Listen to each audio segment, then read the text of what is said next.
Hola y bienvenidos a Legalis, Centro de Investigación y Capacitación Jurídica.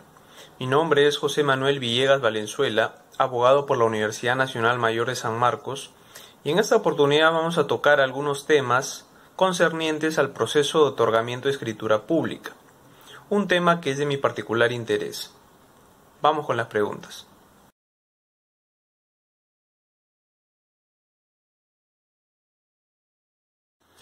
Bien, para responder esa pregunta debemos partir por la siguiente premisa.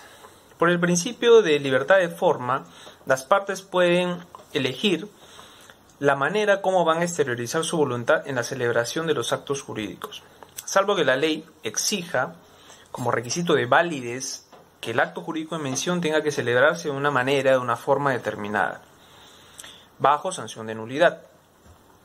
Ejemplo de esto último tenemos en el contrato de donación de bien inmueble, que como todos sabemos tiene que hacerse por escritura pública y si no se hace de esta manera, el acto jurídico viene calificado de nulo.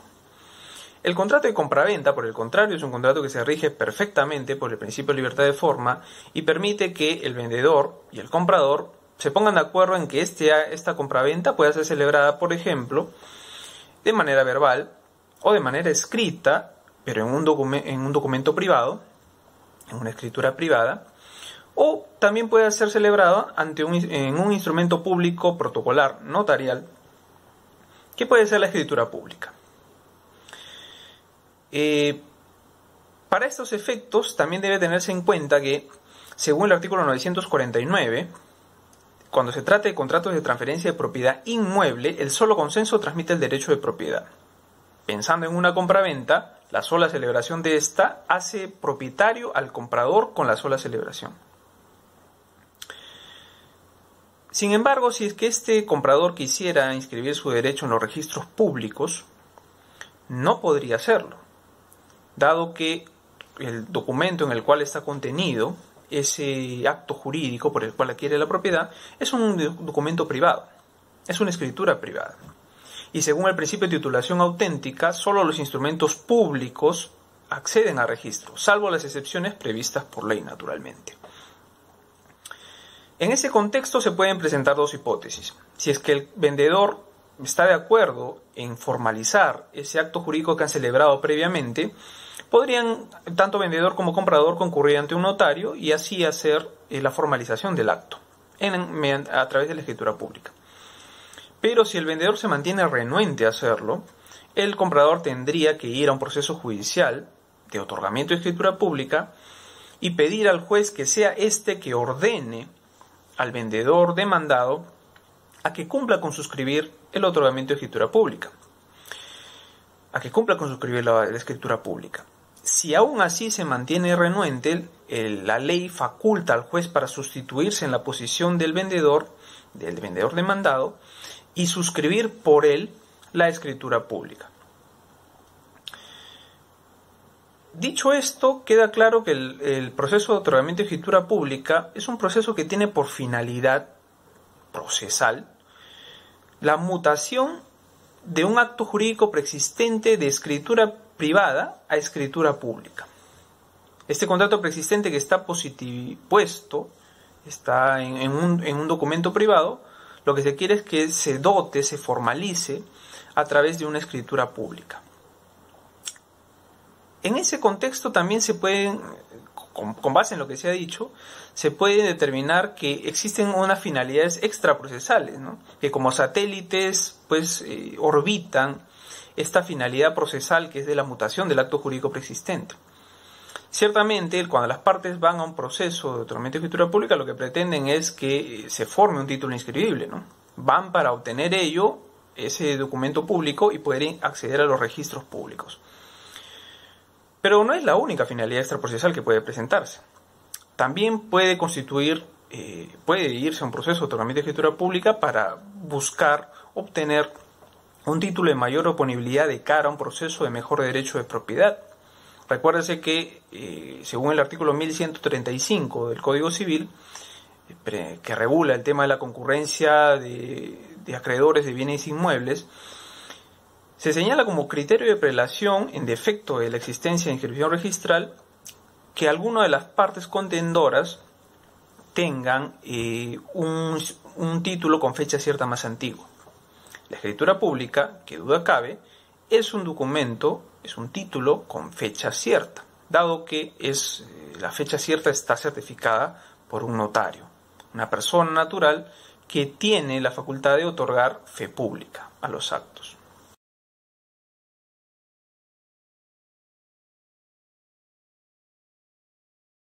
Podría enumerarse múltiples problemas que se presentan en los procesos de otorgamiento de escritura pública, como en otros procesos seguramente. Por razones de tiempo me limitaré a dos que me parece importante mencionarlos, comentarlos aquí en esta entrevista, toda vez que he advertido que no han merecido la suficiente ocupación por parte de la doctrina. Hemos señalado que la finalidad del proceso de otorgamiento de escritura pública es formalizar un acto jurídico preexistente, o un negocio jurídico, como señala el 9º pleno casatorio. Es decir, mutar la forma privada que tenía este acto jurídico a una forma pública. Entonces, el presupuesto es que existe un acto jurídico, ¿ok? Un primer problema se presenta cuando lo que se quiere con el proceso de otorgamiento de escritura pública es formalizar no un acto jurídico, sino una declaración de ciencia. Es el caso del pedido de formalización de las constancias de adjudicación. En un caso que he podido ver en la práctica judicial, el demandante, que era un asociado de una asociación, pretendía pues que el juez formalice la constancia de adjudicación que la asociación le había otorgado a él, en la cual precisamente, como declaración de ciencia, se señalaba que en una fecha anterior se había cumplido con adjudicar en propiedad un lote de terreno que le pertenecía a la asociación. Ciertamente en ese caso tuvo que declararse improcedente por petitorio jurídicamente imposible, porque lo que se pretendía o formalizar no era un negocio jurídico, no era un acto jurídico, sino una declaración de ciencia. Un segundo problema que he podido advertir es que se piensa que el proceso de otorgamiento de escritura pública también se puede utilizar para suscribir actos jurídicos aclaratorios o ratificatorios. En el primer caso, recuerdo el proceso en el cual el demandante pedía ante el juez que el demandado cumpla con otorgar, decía, la escritura pública aclaratoria de un contrato de compraventa que ya había suscrito, un contrato de compraventa preexistente, pero en el cual no se habían hecho ciertas precisiones sobre el lindero, medidas perimétricas del inmueble que era materia de contrato. Asimismo, no se había señalado la partida registral en la cual estaba inscrito el bien. Entonces, lo que pretendía finalmente el demandante no era que se formalice ese acto jurídico con esas imprecisiones, sino que se celebre un nuevo acto jurídico, un acto jurídico modificatorio. Finalidad que no es la que se puede plantear en este proceso de otorgamiento de escritura pública. El otro supuesto que estaba mencionando era en el caso de que se pretendía que se celebre un acto jurídico ratificatorio del acto. ¿Qué es lo que había sucedido? El demandante presentaba un acto jurídico, una compraventa, en el cual alegaba que esta compraventa había devenido ineficaz porque el vendedor había actuado con representación. El vendedor había sido el representante actuando con poder que le había otorgado su representado, pero este representado, a la fecha de celebración de la demanda, había fallecido. Es decir, tenía un poder extinto. En consecuencia, según el 161 del Código Civil, ese acto jurídico deviene ineficaz. ¿Qué es lo que pretendía el demandante? Que con el proceso de otorgamiento de escritura pública, el demandado realice o celebre una escritura pública, suscriba una escritura pública de ratificación. En puridad, lo que quería el demandante era que el demandado, en realidad los sucesores del representado que había fallecido, celebren pues un acto jurídico unilateral de ratificación, ¿no? Por el cual ellos se pongan o doten de efectos a este acto jurídico inicialmente ineficaz. Eso nos da lugar a pensar que en realidad lo que se está confundiendo a la finalidad del proceso de otorgamiento de escritura pública, ¿no? Es por eso que he considerado hacer precisiones al respecto.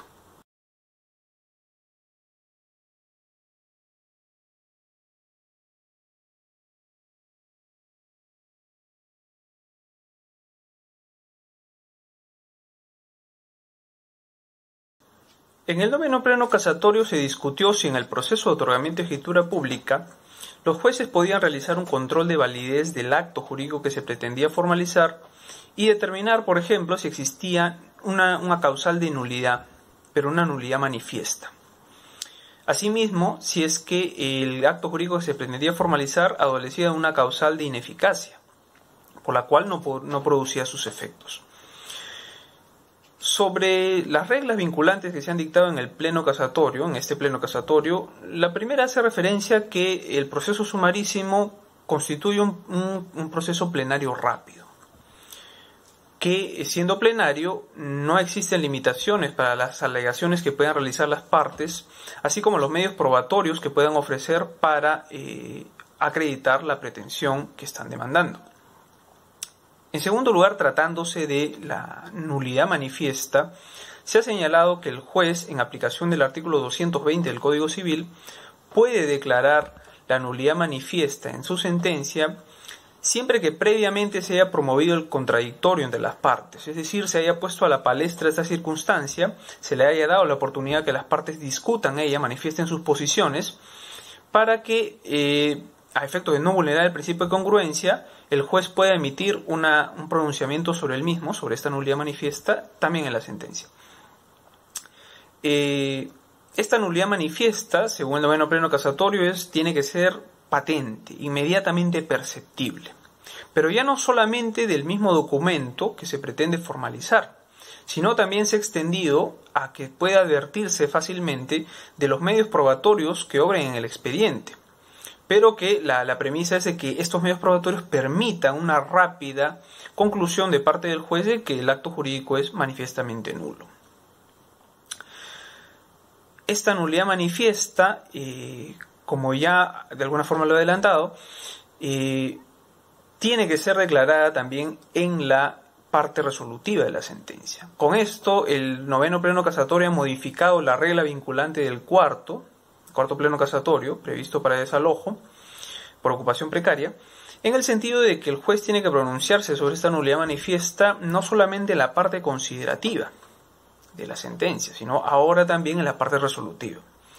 Y en consecuencia, después de haber declarado la nulidad manifiesta, pues, resolver en el sentido de declarar, amparar o no la pretensión demandada. Asimismo, se ha modificado el fundamento 39, la ratio decidendi del fundamento 39 del primer pleno casatorio, debiendo entenderse ahora también que la Corte Suprema puede advertir la nulidad manifiesta que no haya sido advertida en primera y en segunda instancia, ¿no? Para lo cual declarará pues nula la sentencia de segunda instancia e insubsistente la de primera, a efectos de que se promueva el contradictorio precisamente y se determine si es que existe la nulidad manifiesta del contrato que se pretende formalizar, del acto jurídico que se pretende formalizar. Sobre los controles de eficacia que debe realizar el juez, se ha precisado que tratándose en los casos en los cuales el contrato esté sujeto a condición suspensiva, pues tiene que declararse improcedente la demanda por falta de interés para obrar, cuando el otorgamiento de escritura pública esté condicionado al acaecimiento de un hecho futuro e incierto. En la misma línea, tratándose de contratos bajo plazo suspensivo de todos los efectos, la consecuencia jurídica tiene que ser la misma, ¿no? Declararse improcedente por falta de interés para obrar. En el caso de plazo de cumplimiento, cuando la obligación de otorgar escritura pública está sujeto a un plazo de una obligación que ya ha nacido, de la misma manera, improcedente. Así también en el caso de el ejercicio legítimo de una excepción de incumplimiento, por la cual podría suceder que, tratándose de una compraventa, el vendedor se niegue a otorgar la escritura pública en tanto el comprador no ha cumplido con pagar la totalidad del precio. Ese ejercicio legítimo de suspensión de su obligación también puede ser advertido por el juez, y si es que se considera de que ha habido una aplicación válida de esta excepción de incumplimiento, el juez declarará improcedente por esa misma causal, falta de interés para obrar. También se prevé el caso de la resolución extrajudicial del contrato. ¿Qué sucede si es que se ha resuelto extrajudicialmente el contrato? Lo que tendrá que hacer el juez es advertir, analizar si es que, tratándose de las resoluciones extrajudiciales del 1429, la resolución por intimación o la resolución por cláusula resolutoria expresa, tendrá que advertir si es que ha habido el cumplimiento pues, de esas formalidades, ¿no? En la misma línea que ya había planteado el cuarto pleno casatorio. Y de esa manera determinar si es que se ha producido válidamente la resolución del contrato y en consecuencia, al haber devenido ineficaz el acto, no procederá pues otorgar la escritura pública del mismo.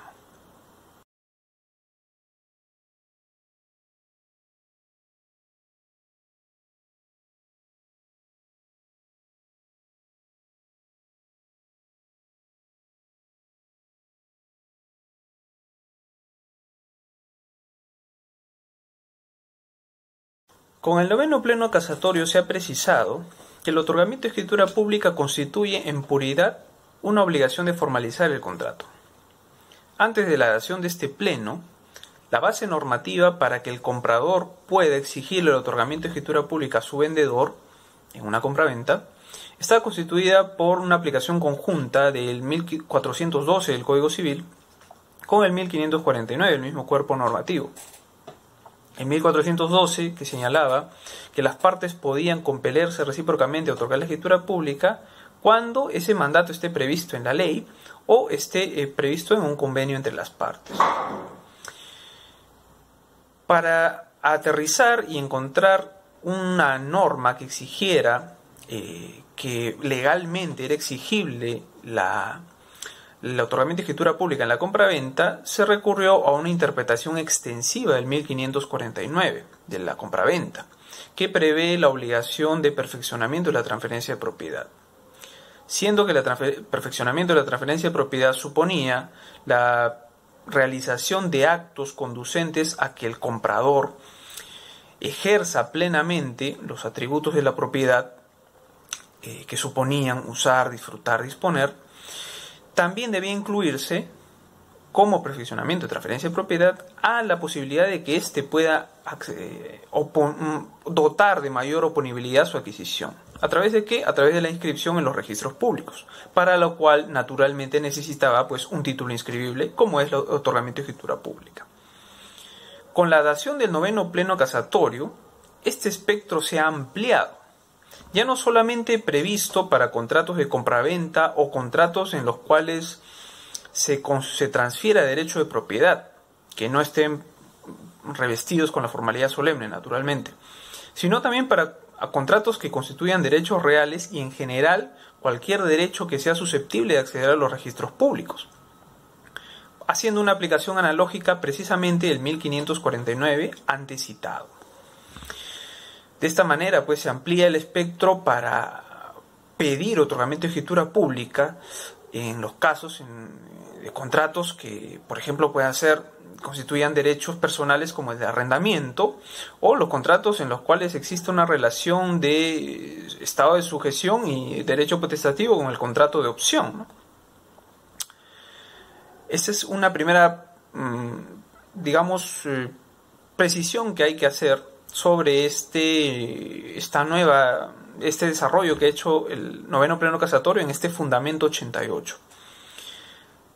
En segundo lugar, dado que se ha precisado que se trata de una obligación, en realidad una obligación de hacer, debe tenerse en cuenta que indirectamente la Corte nos está diciendo de que es una obligación que prescribe. Si la regla es la prescripción, y esta se trata de una obligación que nace del contrato, pues esta está sujeta a un plazo de prescripción decenal regulado en el artículo 2001, inciso 1. Indirectamente se ha dicho entonces que este otorgamiento de escritura pública prescribe, apartándose también que de la posición que anteriormente había tenido la Corte Suprema sobre este punto, ¿no? Al considerar que como el otorgamiento de escritura pública suponía dotar de oponibilidad y suponía pues un ejercicio de una facultad del derecho de propiedad, tenía que hacerse un parangón con la imprescriptibilidad de la acción reivindicatoria que la puede realizar el propietario con el otorgamiento de escritura pública. Creo que esa posición actualmente no puede ser compartida, al menos de ley data, porque primero la obligación de otorgar escritura pública ya ha quedado claro que no solamente está limitado al derecho de propiedad. Y en segundo lugar, no podría hacerse una aplicación analógica en tanto la imprescriptibilidad de la acción de reivindicación es una norma de excepción. Y según el artículo 4 del título preliminar del Código Civil, no es posible aplicar la analogía para normas que son excepciones, normas que regulan una excepción a la regla, en este caso que es la prescriptibilidad.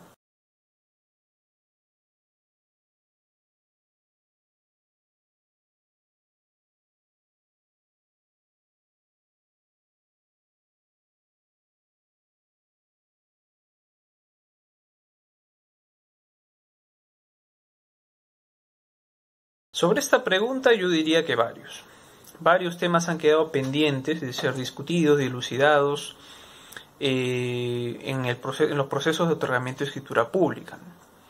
Pero por razones del tiempo otra vez voy a limitarme a mencionar dos que han sido de mi especial interés. El caso de los contratos sometidos a condición suspensiva, total, de todos sus efectos, y a los contratos de compraventa que tengan un pacto de reserva de dominio. En el primer caso, debemos partir por mencionar que el artículo 173 del Código Civil señala que el adquirente condicional puede realizar, pendiente la condición, actos conservatorios. Lohmann Luca de Tena, en su libro El negocio jurídico, desarrollaba y hacía una lista de los actos conservatorios que podía realizar este adquirente condicional. Aparte del embargo preventivo, el secuestro conservativo, uno que me llamó bastante la atención fue el que señalaba que se podía realizar, el adquirente condicional podía inscribir el contrato sometido a condición en los registros públicos. De hecho, si uno revisa el artículo 2019, inciso 4, se señala que son inscribibles en el registro de la propiedad inmueble el cumplimiento total o parcial de las condiciones. Siendo que este artículo ha sido interpretado ya por varios vocales en el Tribunal Registral, en el sentido de considerar que la interpretación que debe hacerse de este 2019, inciso 4, no es en el sentido de entender que solo el cumplimiento de las condiciones son las que acceden a registro, sino el contrato en sí, el contrato sometido a condición suspensiva, puesto que no tendría mucho sentido que se publicite el cumplimiento de una condición que previamente no estaba publicitada en los registros públicos. Con base en ello, tomando en cuenta que la inscripción registral constituye un acto conservatorio que puede ser realizado por el adquirente condicional, ¿qué duda cabe que se permita también, se integre a esta lista de actos conservatorios la posibilidad de que este adquirente pueda exigir el cumplimiento de la formalización de este contrato bajo condición suspensiva, de la formación finalmente de un título inscribible que le va a permitir realizar este segundo acto conservatorio, que es la inscripción registral? En ese orden de ideas, desde mi punto de vista, estando un contrato bajo condición suspensiva de todos sus efectos, no hablamos de la condición en el cumplimiento que ha desarrollado de alguna forma el noveno pleno casatorio, en el sentido de que la obligación de escritura pública es la que está supeditada, no, sino que todos los efectos del contrato están supeditados al aquecimiento de un hecho futuro e incierto. La pregunta es si en ese contexto se puede pedir otorgamiento de escritura pública. Desde mi punto de vista, por las normas antecitadas, sí es posible.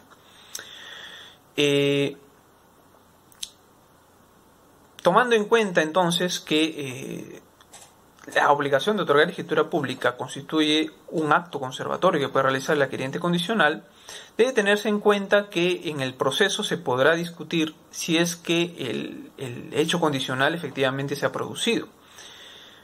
Dado que la minuta al final que se va a confeccionar, al final del proceso de otorgamiento de escritura pública, va a contener la sentencia de primera instancia, el texto de la sentencia de segunda instancia y eventualmente la sentencia de casación, es importante que las partes puedan señalar ahí si es que y que se pueda discutir en el proceso si es que el hecho condicionante se produjo o no. Si se produjo, eso va a tener consecuencias jurídicas distintas, puesto que sería que el propietario el adquirente condicional ya es propietario pleno del bien.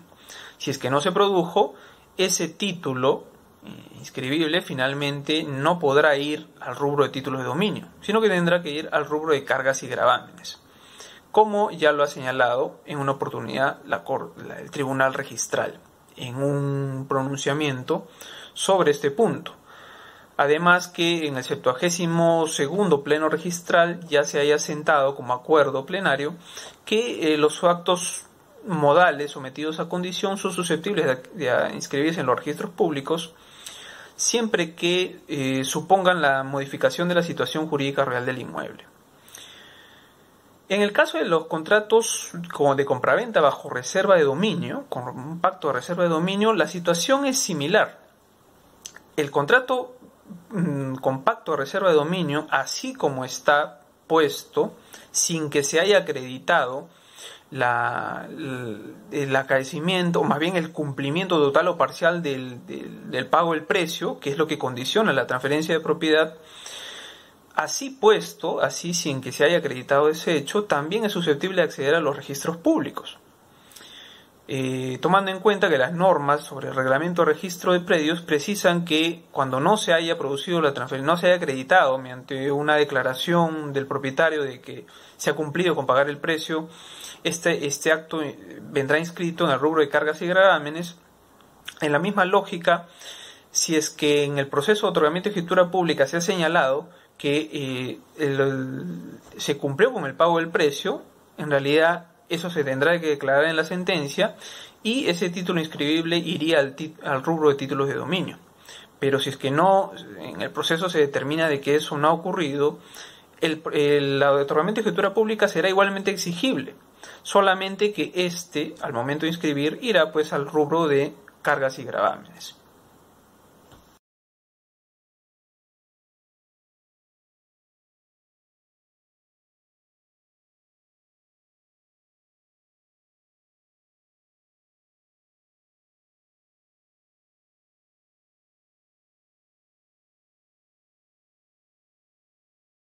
La última hipótesis ha merecido de quien habla un pequeño trabajo de investigación que hice algunos años. De hecho, es una hipótesis que pudo haber sido incorporado para su discusión en el 9º Pleno Casatorio. Aprovechando pues de que en este pleno ya se estaban discutiendo, analizando hipótesis que no tenían nada que ver con el caso que se estaba discutiendo, creo que hubiera sido una oportunidad pues para, digamos, ingresarlo ahí y que los jueces den alguna respuesta sobre cómo debíamos darle una solución a ello, ¿no? El escenario que se presenta es el siguiente, ¿no? Hay un comprador que tiene su vendedor por el cual ha celebrado un contrato de compra-venta por un documento privado. Pero este vendedor no es el titular registral. Este vendedor a su vez tiene un contrato de compra-venta con un documento privado con el titular registral. Es decir, el titular registral es el vendedor de mi vendedor. ¿Qué puedo hacer en ese tipo de casos? Si yo simplemente demandara el otorgamiento de escritura pública a mi vendedor y obtuviera una sentencia estimatoria, ciertamente con ese título no podría inscribir mi derecho en los registros públicos, pues cuando pretendiera inscribirlo, el registrador lo observaría y diría: oye, aquí falta el tracto sucesivo, ¿no? El transferente del cual aparece aquí, que te está transfiriendo el derecho, no es el titular registral. Entonces, previamente se necesitaría que sea el titular registral, el vendedor de mi vendedor, que otorgue escritura pública de la compraventa de mi vendedor. Sobre esto, pues, se han salidas, respuestas para cómo debía tramitarse este caso. Se ha propuesto de parte de algunos abogados que se pueda accionar una llamada acción de tracto sucesivo, ¿no?, que ciertamente no está positivizada en nuestro Código Procesal Civil ni Código Civil, y que tampoco parece que tuviera contornos definidos o características definidas para saber cómo opera, cuál es su funcionalidad. De hecho, las veces que ha sido presentado, el demandante accionaba directamente contra el vendedor, ¿no? y por lo que hemos mencionado, tomando en cuenta que la obligación de formalizar es una obligación contractual y rige en los contratos el principio de relatividad, ciertamente el comprador no podría exigirle directamente al titular registral el cumplimiento de la obligación de formalizar, ¿no?, a favor de su vendedor. No podría hacerlo directamente, ojo. Entonces creo que la salida, sin necesidad de recurrir a figuras innominadas, creo que la salida para que este acreedor finalmente obtenga las dos cadenas de transferencias formalizadas es la aplicación, el ejercicio de la acción subrogatoria, ¿no?, prevista en nuestro Código Civil en el artículo 1219, inciso 4, por la cual este acreedor se va a subrogar en la posición, se va a sustituir en la posición de su vendedor cuando éste se mantenga inerte, cuando éste, por ejemplo, no quiera pedirle el otorgamiento de escritura pública al titular registral, y de esta manera, subrogándose en él, pueda exigirle, como si fuera él, el otorgamiento de escritura pública al titular registral, el otorgamiento de escritura pública al vendedor del vendedor. De esta manera se formalizan esas dos cadenas de transferencias y este comprador, que está en el último eslabón de la cadena de transferencias, podrá inscribir finalmente su derecho, ¿no?, en un solo acto. Sin embargo, hay que tener en cuenta que aplicar la acción subrogatoria a este tipo de procesos merece también que se hagan algún tipo de actuaciones procesales que no están previstas en nuestro Código Procesal Civil, tomando en cuenta que el ejercicio de la acción subrogatoria, esta sustitución, no supone expropiar los derechos de acción que pueda ejercer este vendedor. Cabe la posibilidad de que en el proceso se pueda personar y decida él mismo, por ejemplo, interponer la demanda, ¿no?, y decida él mismo ejercer su defensa. En principio, la acción subrogatoria no debería restringirle, no debería privarle de que pueda ejercer sus derechos. Sin embargo, tratándose de que el proceso se rige por este principio de preclusividad de las etapas procesales, sí habría necesidad de fijar algún momento en el cual este vendedor subrogado pueda directamente ejercer sus derechos, ¿no? Otras cuestiones que tendrían que, de cara a un proceso de modificatoria del Código Procesal Civil o de una interpretación, no sé, de algunas actuaciones procesales con base en principios procesales, es también tomar en cuenta que el vendedor debería tener un derecho, por ejemplo, a oponerse a la acción, al ejercicio de la acción subrogatoria de parte del demandante, de parte de ese comprador en el último eslabón de la cadena, ¿no? Entonces son cuestiones que merecen tal vez la pena una reforma en el Código Procesal Civil, que sobre todo para esta figura, ¿no?, que tiene que ver con la acción subrogatoria, que se remite también a la figura procesal de la sustitución procesal prevista en el artículo 60 del Código Procesal Civil, ¿no? Bien, hemos llegado al final. Solo me queda agradecer a Legalis por esta oportunidad para discutir algunos temitas en esta pequeña entrevista, en la cual espero que sea de utilidad para el ejercicio profesional, para quienes se han dado el tiempo de verla, y que pueda también suscitar algún tipo de inquietud académica, ¿no?